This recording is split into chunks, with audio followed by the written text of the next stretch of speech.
Self-sabotage. It will get you time and again until you're able to shine a light on it and understand what really triggers it. Only then can you go about compassionately deconstructing it so that you're free to heal and be the truth of who you really are.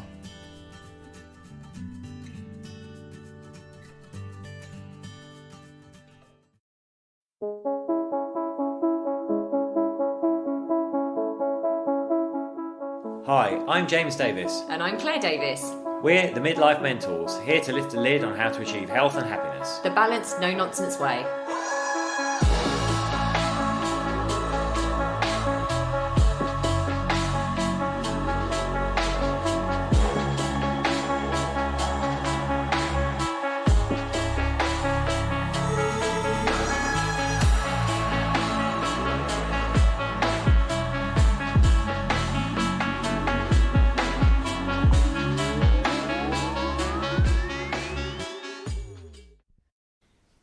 Hello and welcome to another episode of the Midlife Mentors with me, James. And me, Claire. How are you all? So we've had some news, was it yesterday or the day before, about the plan for unlocking us in the UK? Yes. It's not the UK, it's England, isn't it? Because I think Scotland and Wales have slightly different rules. I'm absolutely confused, guys. I'm not going to lie. But the roadmap seems pretty self-explanatory, but let's see how that goes. I think it has been quite clearly laid out with lots of markers, and I'm sure everyone's got the dates penciled in their calendars, and they can get haircuts, meet a friend outside for a pint in the garden. On a park bench. All the rest of it. I've seen a lot of people getting very excited about what outfit they might wear on June 21st when pretty much everything can happen. I know, it's crazy. So just from our perspective, we're actually leaving here now. Obviously we're in Marbella still. We're leaving here in just under 4 weeks. So we were kind of holding our breath at what the unlocking plans were. So we're quite pleased. We're very, very sad, guys. You know this anyway. We were quite pleased that the gyms are opening back up in April. We're quite excited by that. Very excited. I think if they weren't opening up, we wouldn't be going there. We'd be hiding out in Spain for even longer. So we are going to be talking to you today about something that is super, super close to our heart. It's something that James and I recognise in ourselves, to be quite honest with you, and it's what we see in pretty much every single one of our clients that we have the privilege to work with. It's something that comes up time and time again, and that is the topic of self-sabotage. We all do it to varying degrees, and we're just here today to shine a little bit of a light on that and give you, I suppose, like 7 steps or 7 tips to help you bring awareness to your self-sabotaging behaviour and how to kind of start moving through it and dance with it. You're never going to necessarily completely get rid of your self-sabotaging behaviour completely and entirely. It will always rear its head as you go to a new level in your life. But we just want to talk to you about some of kind of our experiences and how we work with clients to help people move through that self-sabotaging behaviour. I think it's really important to say as well, like as we go through this, and if you recognise things in here that relate to you, just have some self-compassion around it. And also know that pretty much everyone suffers from this and does it to some degree. And one of the things you're going to make actually is what's kind of unaware and aware behaviour. So a lot of the time we can be aware of yourself. You've got the important work presentation the next morning, but somehow you end up having the 8th pint with a shot chaser at midnight in a bar. This is James' old life, by the way. That's the aware. But other times it can be like, we just procrastinate over stuff. We find reasons not to do things. We don't get started on stuff. We might not actually really recognise that necessarily as self-sabotage, but it comes from the same root cause, something we're going to dip into. It'll floor you time and time again unless you bring awareness to it. This is awareness is where your power lies in order to change things. We say this over and over again, but self-sabotaging behaviour, like James said, sometimes you're aware of it, but sometimes people will come to us and say, why? Why can't I achieve these things in my life? Why do I keep getting stuck? Why do I keep pulling myself back? And this is a self-sabotaging awareness that we need to bring in order to start changing our behaviour and changing our life, because it will keep pulling you back and you'll keep getting stuck. But as James said right at the beginning, please bring some compassion to this throughout this podcast. If you think, oh my goodness, that's so me, try not to judge yourself. Try not to make yourself feel bad about this. It's something that we all do to varying degrees. Yeah, and like Claire said, the first step is bringing awareness to it. So, with that in mind, before we get into tips, might be helpful. What is self-sabotage? I mean, basically, it can be any kind of behaviour, including just thinking, actually, that hinders you in getting towards a goal you want to achieve. So point number one, or tip number one, is actually just to have an inquiring mind and be curious around your self-sabotaging behaviour. Yeah, and this is where it gets interesting, where we need to exercise that self-compassion. Because here's the thing, your subconscious probably sees self-sabotage as a form of self-preservation. It thinks it's throwing you a life ring, right? It's a way to safeguard, defend yourself, keep you in the status quo, even if that's not really serving what you consciously want. And this is why sometimes it can be so subtle that we can miss it. We can be going for that goal, steamrolling ahead. Maybe it's a health and wellness goal, and then I just had that one glass of wine on a Saturday night, and then you have two, and maybe you just stop there. Maybe you have three, but maybe you stop at two. But the next morning you're like, oh, you know what? I think I've hampered my progress there, so I'm just off the health and fitness wagon, and you go back downhill. You must realise our subconscious's role is to keep us safe, but by safe it means that we're surviving. So, whatever is familiar to your subconscious is the safe place for it to go to. If, being healthy and living well isn't the familiar state, it's going to try and ping you back. It'll be the voice going, have the glass of wine, have a drink, and then telling you the next day going, oh, well, you've blown it now. Because it's actually, even though you want to be healthy and well, it's pulling you back and keeping you in the familiar state of not moving from what it knows. Absolutely. We actually had one of our coaches say, at every new level, there's another devil sitting on your shoulder, and that is the self-sabotaging behaviour that kicks in. And like we said on this point, it is just to be curious. Don't judge yourself. Just understand that you're looking at what is triggering it at this stage. Be curious and just ask yourself questions. I think another thing around that we see quite a lot is, because like James said, it's so unfamiliar to you, that actually we're a little bit scared of the person we're becoming. We're a little bit scared of what that person looks like, what that might mean for our friendships, what that might look like for our job, how satisfied we are in our job. It throws up quite a lot when we're changing and moving towards something that, we really, really want. The person that we are needs to change as well.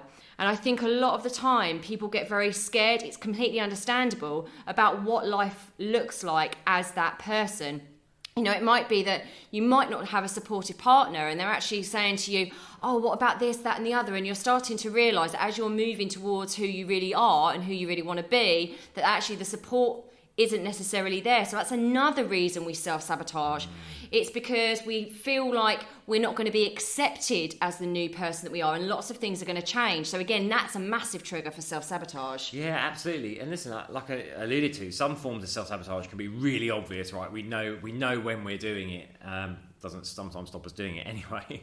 But other times it's really subtle. So, if you've got to help the kids with their school project, if you've got a piece of work due, be like, oh, I'm just going to check my emails one more time. It's worth just checking in, going, do I actually need to do that, or am I in fact self-sabotaging here in some form? Just to bring awareness to it, because with so many things, just bringing awareness is so key to then understanding and being able to adjust and move through it. Exactly, and that kind of moves on to point number 2, which is recognise the recurring habits or behaviours. Are you procrastinating? Do you have high levels of perfectionism? We've talked about this so much before, perfectionism is the enemy of progress. We did a whole podcast on perfectionism because, again, that's another way of sabotaging your success and moving forward. Is it the negative self-talk and the negative self-thinking? What we would really, really suggest you do is, along with that inquiry mind and being curious, is note down. Actually have like a little pad and paper. Note down when this is happening. What are you feeling when you are about to self-sabotage, or that you have? What were you feeling? What was going on for you at that moment in time? Yeah, so true. Because again, it's about bringing awareness to it. And often we'll find we're repeating the same patterns over and over, and the same behaviours are manifesting. And once we can start to identify them, we can we can catch ourselves and go, that's happening again. Right, I can now do a pattern interrupt, I can make an adjustment, I can move through this. Yeah, absolutely. And I think that, again, leads us nicely on to the next one, which is understanding the root cause of where it comes from. This is a biggie. Where did that come from? So actually thinking, when was the first time I really felt like that? What's the root cause, and when was the first time I really felt like this, and then that self-sabotaging behaviour happened? Again, this is all around that first point, an inquiring mind, being curious. When did you first feel like that? What were the emotions behind it? A lack of self-worth, feeling doubtful, being useless is a huge one. Being a success at failing rather than risking the unknown. The comfortable familiarity of failure. We say this a lot. It's about keeping you safe. Your subconscious mind is all about keeping you safe, whether that's a nice, comfortable place or not. Most of the time it's not, but actually the fear of the unknown is more scary to most people than staying stuck in mediocrity where they are. So again, that leads to your self-sabotaging behaviour. Totally. And then, number 4, you can spot the thinking or beliefs that led to it. And we're looping back round here to the negative self-talk, because that's often where it starts. Even sometimes we're not aware of it, right? We'll just get a voice telling us to do something else, whether that's just, I'll just check my email one time, or I'll just check for Amazon for that book, or, browse for some clothes. But often, and this is like going back to those feelings of lack of self-worth, it doesn't have to be lack of self-worth per se for the whole person, but maybe in certain areas, like with imposter syndrome, you might feel, I don't know enough about this, I'm not good enough to do this, who am I to be doing this? And then if we can spot those thinkings and the beliefs that are leading to it, and here, like listening to the negative self-talk is actually key to this, you can start to then unravel what the deeply held belief is. If your inner critic is telling you something, you can go, well, that's interesting, but why is that? And you'll often get to the root of the belief behind it. Yeah, another point around this is actually, you could be feeling like what James was saying, you're about to start writing the chapter of a book, for example, and then you realise that actually something else needs to be done. I'm going to go off here and do this. Or you're so fearful of the next step, you self-sabotage in other areas of your life. So actually, you might go and have a chocolate biscuit, or you might have that glass of wine. And again, it's that inner critic going, see, you're just not good enough in that area. So it probably means you're not going to be good in that area either. I was just going to make a note. Something just occurred to me there around boundary setting as well, because sometimes we can actually say, oh, I'm not self-sabotaging, it's the demands other people make on me. But listen, failing to set boundaries and then finding yourself doing things you don't really want to do, or are taking off your goals, is a form of self-sabotage as well. Absolutely. I said this to a client the other day. When we say yes to everyone else, we're saying no to ourselves. So when we're saying yes to everything, we're basically saying no to all the things that are really important to us. And again, this self-sabotage thing, this is why, more than anything we've said, it is just about having curiosity and looking at your behaviours, because they could be so subtle that you've convinced yourself that that's just who you are, and that's just how life is rolling, and that actually you can't control it. But you'll notice that underneath there's this subtle, inner critic, belief systems, emotions that are driving you to self-sabotage that you might not even be aware of, and actually asking yourself, where does that come from? And as we've said so many times, it really does, obviously, very, very more often than not, come from a place of not feeling enough and not feeling worthy of the thing that you're going for. So you'll not feel worthy, not feel enough. So that self-sabotaging behaviour will come in and go, oh, don't worry about it. You weren't going to make it anyway. Don't worry, because you're not important enough. You're not lovable enough to get there. So I'm going to self-sabotage instead. And there's this loop that just keeps going round. Yeah. So let's recap there for a moment. We recognise that we are, in fact, about to self-sabotage. We're looking at what's causing that. We're kind of understanding the emotion behind it. We're listening to that negative self-talk. What do we do now? Well, you want to find your inner positive voice and challenge the assumptions that your inner critic is making. And we've talked about this before with the inner critic. No one will talk to you as badly as their own voice in your head. It will say the most, horrible and disgusting things to do. It's best to beat you down. And again, it is important to have compassion with it, because it's only trying to keep you safe in, albeit a highly inappropriate way. But if you can start challenging the affirmations, it's like a bully. Start challenging it with logical assumptions. You know, for example, it'd be like, oh, you know, don't start that work because all the work you do is rubbish and we won't do a very good bit of work anyway. Go, well, actually, is that really true? Or have I done great work before along these lines? And then you find that actually, yes, I have. You can start to build what we call the positive case for yourself. And actually question whether you want to go down this route or not. So find the positive, but then also at the same time as well, is the behaviour I'm about to indulge in going to take me away or towards my goal? Yeah, I think one of the most powerful questions you can ask that inner protector. We've got all different names for it. The inner bully, the inner protector, the one that's kept you safe. Actually just saying, is it true? Is it true? And before you go blah, blah, blah, blah, blah, and run off doing other things, just allow it some space to mull that question over. Like, is that really true? I always fail at everything. Is that really true? I'm not someone that can write a chapter of a book in a week. Well, is that really true? I'm not someone that can maintain healthy eating habits. Well, is it really true? Have you never, ever maintained healthy eating habits in the past? Just challenging it. The subconscious mind loves questions. So even if it doesn't pop up in your head straight away with an answer, actually your subconscious mind will be going to work and still mull that question over. Is it true? So we love that question. Just start challenging that inner bully, that inner critic. And start actually feeding it logical, positive affirmations instead in its place. Yeah, I've got a great one here.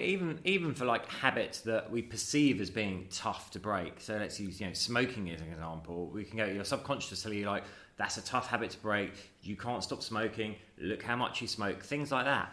Actually, if you step back from it, you spend more of your life not smoking than smoking, even if you're a heavy smoker. That's a true fact. So that's a starting fact to go with. Actually, I spend more of my time not smoking than smoking. So it's just a question of then extending that not smoking time. Exactly. I mean, we just tell ourselves a lot of stories. In order to make ourselves feel safe in the world, we built up these personality structures. And actually, we've built up all these stories around ourselves to make us feel safe existing in the world that we know it, that we've created. So actually challenging it is quite difficult. Challenging that status quo within your subconscious mind is really hard to a degree. But again, that's just another story that you are telling yourself. So is it really hard? Is that really true? Is it really, really true that it's difficult to do X, Y, and Z? So we covered there a lot of the internal. Now, what about the external? Because some of us will have triggers that will basically make us self-sabotage. It could be like Pavlov's dogs. When the office clock strikes 5 o'clock on a Friday, we're salivating for that first drink at the pub. But in all seriousness, we'll have certain behaviours, people, situations that will trigger our self-sabotaging behaviour. So once we can start to identify those, then we can start to either avoid them or adjust our behaviour in response to that trigger.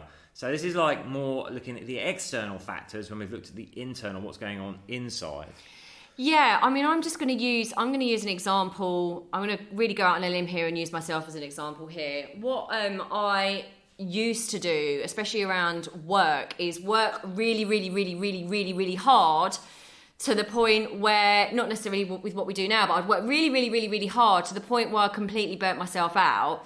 And I know a lot of people resonate with this. And then they'd just go, I'd go, screw it, don't worry, I'm actually going to go out and, eat what I want, drink what I want, and then feel really bad about myself the next few days because I'm letting off steam. But it's about not letting yourself get to that point. It's about knowing and understanding that that's a behaviour that keeps leading to the self-sabotaging behaviour.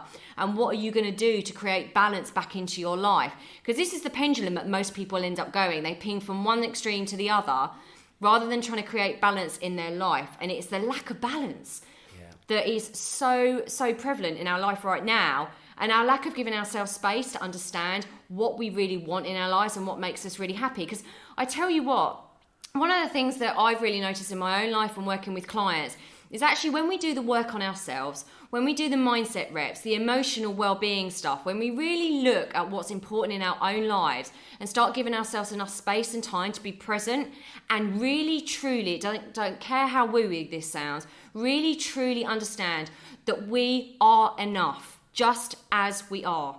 We are doing enough, we are enough, and actually loving ourselves and respecting ourselves, then the self-sabotaging behaviour seems to just fall away by itself, piece by piece. As we fall in love with ourselves a little bit more, fall in love with this life experience a little bit more, the self-sabotaging behaviour doesn't rear its head so much because it's just not in you to ping backwards and forwards because you're on an even keel of just being enough and being happy with where you are and where you're going. Exactly. I echo that sentiment entirely. The other thing you can do to really help yourself is actually give yourself some focus, some purpose. We talked before, if you've got a very powerful why, that's what will keep you on course.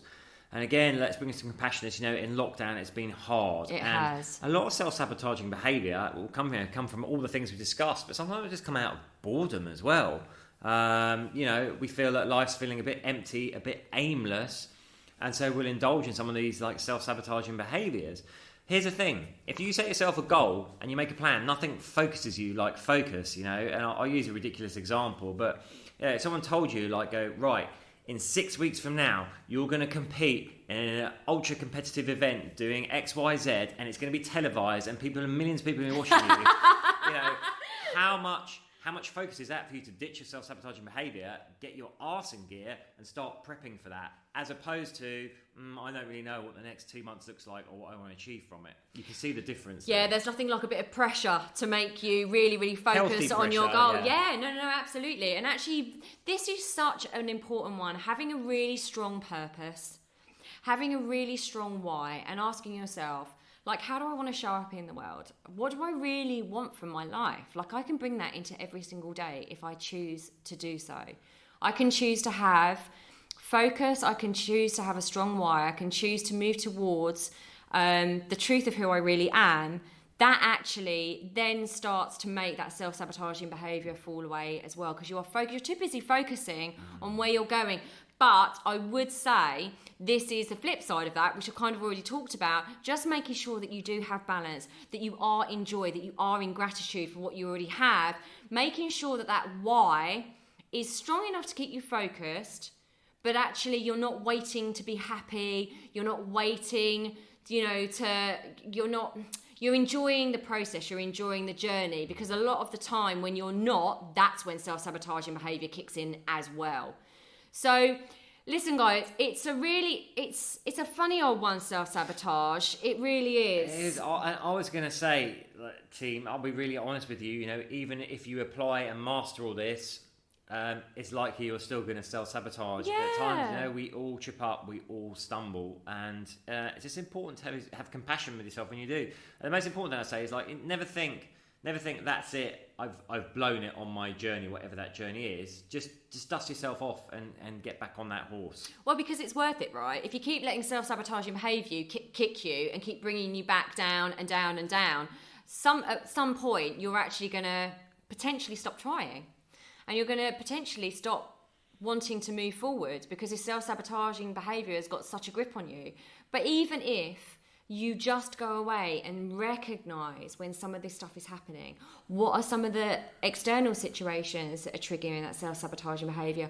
What are some of the feelings that are coming up when you're about to self-sabotage, or when you have even? What's going on, and where did that first come from? And actually just noticing that, you can do some of these pattern interrupts. You can actually choose differently. But just like James said, you're not going to do it all the time. But just having awareness rather than kind of just, going for something, pulling yourself back, going for something, pulling yourself back. Just some compassion, awareness and curiosity around your behaviour will pay dividends. We absolutely promise. Absolutely. Oh, we hope you enjoyed that. Yes. Wonderful people. Yes, we really, really are sending you so much love wherever you are. As always, please do join our free Facebook group, the Midlife Mentors community. We run our free coffee mornings every Sunday morning, where we get lots of people on answering all their questions and just generally having a lot of laughs, a lot of connection, a lot of fun. So I'll put the link to that in the show notes as always. Yeah, we would love to see you in there. We would. We are sending you so much love, and you take care of yourselves. Bye.